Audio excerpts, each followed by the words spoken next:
Here's ranking how deadly every protagonist is of the Assassin's Creed franchise, plus a couple bonus characters. To clarify, this list was made by me and my chat when I was playing some Assassin's Creed, and so just know that if you don't agree with this list, I share responsibilities with everyone in chat at the time. So if your favorite's not where you want it to be, might not be my fault, but it probably is. And here are the tiers. We got Unstoppable, Deadly, Effective, and Unreliable. This is not strictly a tier list for what assassin would be who in a fight, though that is a factor. This is more about who is the most effective at their role in the games. There are 3 main qualities we were thinking about. 1, stealth, 2, combat, and 3, mindset. Here is the entire tier list right here, and the tiers are ordered within each other. I'm not going to go over the reasoning over each individual character, but I am going to go over some highlights. First, my chat did convince me to put Desmond at the very top tier. I did want to put Altair at the very top, but enough people disagreed with me, and I was kind of overwritten on that one, so Desmond got put to the top. General reasoning is because he should have the skills of Altair, Ezio, and Connor all together. I personally thought that his focus and mindset might not be totally there, but I was convinced by my chat to put him at the top, so there he is. Now, I have not played Assassin's Creed Chronicles, so I'm not too familiar with Shao Jun. I only know about her from the Embers game. Generally, if this were my own tier list, I probably would have put Connor above her because Connor is pretty unstoppable in Assassin's Creed 3. However, I was assured by members of my chat that Shao Jun deserves to be right below Ezio. So there she is. Maybe one day I'll play Assassin's Creed Chronicles so I can see and agree with them. Or disagree, and then fight all my chat members who told me to do it.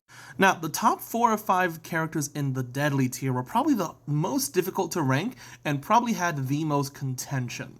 And it kind of all revolved around this guy right here, Shay Cormac. Look at those pixels. Shay Cormac was the protagonist of Assassin's Creed Rogue, where you play as a former assassin turned Templar hunting down other assassins. So while generally this tier list is not about who could kill who, with Shay it kind of did become that because that's his goal and role in the game. Now originally this list did have Haytham at the very top of the Deadly tier with Shay trailing right behind him. And that ranking lasted for most of the stream. However, some people did come in towards the middle/end of the stream and did talk about the fact that Shay is often referred to as the ultimate assassin hunter in the video game, which is, pretty good because you also could consider Haytham an assassin hunter as well. Additionally, we do see that Shay has a more varied arsenal in his game as well over what we see over from Haytham in AC3. And so after a very long debate, we ended up finally putting Shay over Haytham. We're going to get to Basim in a moment, but I think there are other characters that are more interesting to talk about at the moment that will also give more context for why Basim is at the top of Deadly. And right behind Haytham in the Deadly tier, we have Arno. Now, Arno versus Shay was a debate that we had for quite a while in the chat as well. We could never quite decide if Shay would be capable of killing Arno if Arno was aware that Shay was hunting him. To me, Arno has all the skills and equipment needed to get to the unstoppable tier, but what's holding him back more than anything else is his mindset and commitment to the creed. This is something that we kind of see in Assassin's Creed Unity, where Arno is willing to compromise the mission for his own reasons. So while I think there is a future that if Arno got like a sequel or something, he could have breached that unstoppable tier, he is going to be going into Deadly for now. And then in the effective tier, these first 2 assassins are from some of the mobile games in the series, or the portable games, I should say. And originally I wasn't gonna really rank them, but enough people in my chat were experienced enough with the games that I felt comfortable taking their word on kind of where they should be. Now, this part of the list might be probably the most contentious, but Yasuke and Naoe kind of round out pretty close to the bottom of the effective tier.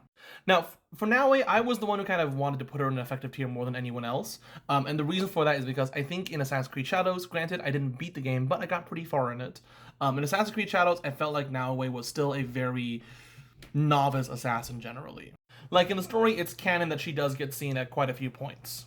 And in the game, we also do see that she kind of struggles in combat as well. Not that she's incapable of doing it, but it's not her strong suit. So because I think Naoe does have a lot of growing to do before she becomes a proper master assassin, she got put down in an effective tier.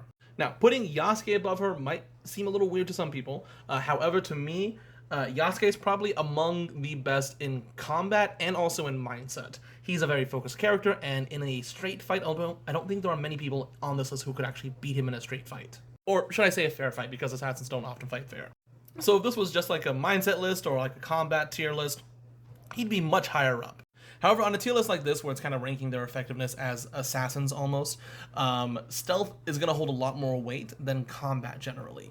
If an assassin's doing their job properly, they shouldn't even really get into a fight under most circumstances. So while Yasuke might be one of the strongest fighters that we have seen out of the franchise so far, his lack of stealth capabilities really is going to hold him back in this tier list, because I think there are probably plenty of different types of missions that Yasuke could not handle easily or even complete. That reasoning is also why Eivor kind of rounds out the very bottom of the effective tier. So, like, these two are super strong in combat and are terrifying to fight. However, their lack of stealth does hold them back, and I think the reasoning is the exact opposite for why Basim is at the top of Deadly. To me, Basim is probably one of the stealthiest characters in the series, and canonically, he is also the fastest assassin. He may not be the best at combat, but we do see that he still can hold his own because he did fight Master Roshan at the very end. Holding on against Master Assassin is pretty good. And on top of that, his mindset's also pretty good too. He's got the mind of an assassin. So to me, while a character like Altair might be like an A+ at like stealth, Basim's probably a solid A right there.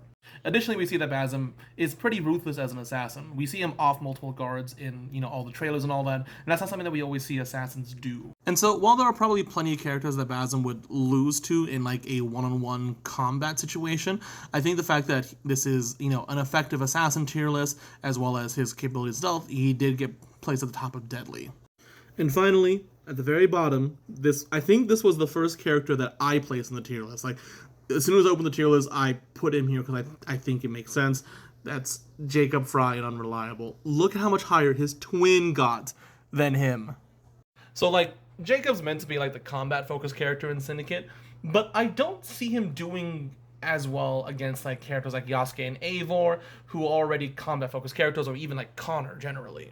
And while he can do stealth, it's never really drawn attention to as him being, like, particularly good at it as well.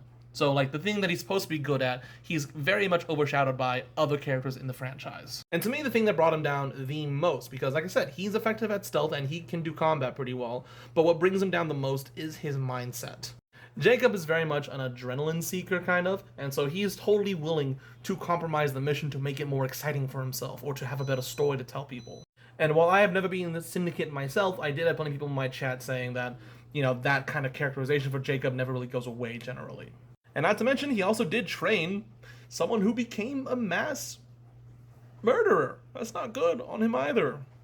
And so, while I would say, sorry, Jacob, I love you, but you go to the bottom, I can't say that because I'm not a big fan of Jacob. I'm sorry. So yeah, if you disagree with this list or you want to change how the characters are placed, let me know in the comments. I'd love to read it. And if you're mad that your character isn't where they want, then I'm sorry, but that character just may not have had many defenders in the live stream.